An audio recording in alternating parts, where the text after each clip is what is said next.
പടക്കം പൊട്ടി കണ്ണിന് പരിക്കേൽക്കുന്നവരുടെ എണ്ണം സംസ്ഥാനത്ത് വർദ്ധിച്ചു വരുന്നതായി കണക്ക്. ചികിത്സ നേടുന്നവരിൽ ഏറെയും കുട്ടികളാണെന്ന് നേത്രരോഗ വിദഗ്ധർ മുന്നറിയിപ്പ് നൽകുന്നു.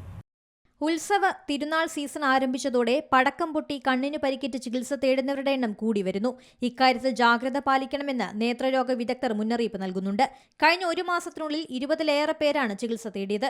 ഇതിൽ നേത്രഗോളം തകർന്ന നിലയിൽ എത്തിയവരും ഉൾപ്പെടുന്നതായി നേത്രരോഗ വിദഗ്ധയും കണ്ണിന്റെ plastic surgery സ്പെഷ്യലിസ്റ്റുമായ doctor Ani Sridhar പറയുന്നു. പടക്ക സ്ഫോടനത്തിന് തീവ്രതയും വർണ്ണപ്പൊലിമയും കൂട്ടാൻ ചേർക്കുന്ന രാസവസ്തുക്കൾ പരിക്കിന്റെ തീവ്രത കൂട്ടുന്നു.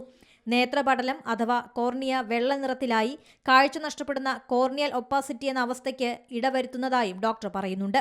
കണ്ണിന്റെ plastic surgeon doctor Ani Sridhar, cornea specialist doctor Hilda Nixon എന്നിവരുടെ നേതൃത്വത്തിൽ നടത്തിയ ശസ്ത്രക്രിയയിലൂടെ തകർന്ന നേത്രഗോളവും നേത്രപടലവും തുന്നിച്ചേർത്തു. കണ്ണിന്റെ പൊള്ളലേറ്റ കൃഷ്ണമണിയുടെ ആവരണത്തിൽ അമ്നിയോട്ടിക് മെംബ്രെയിൻ ഗ്രാഫ്റ്റിംഗ് ചെയ്തതായും ഡോക്ടർമാർ അറിയിക്കുന്നു.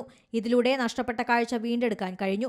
പഴയകാലത്തെ ഓലപ്പടക്കങ്ങൾക്ക് പകരം വിദേശ നിർമ്മിത പടക്കങ്ങൾ ഉപയോഗിക്കുമ്പോൾ കൂടുതൽ ജാഗ്രത പാലിക്കണമെന്ന് ഡോക്ടർമാർ നിർദ്ദേശം നൽകുന്നു. News desk, C Malayalam news.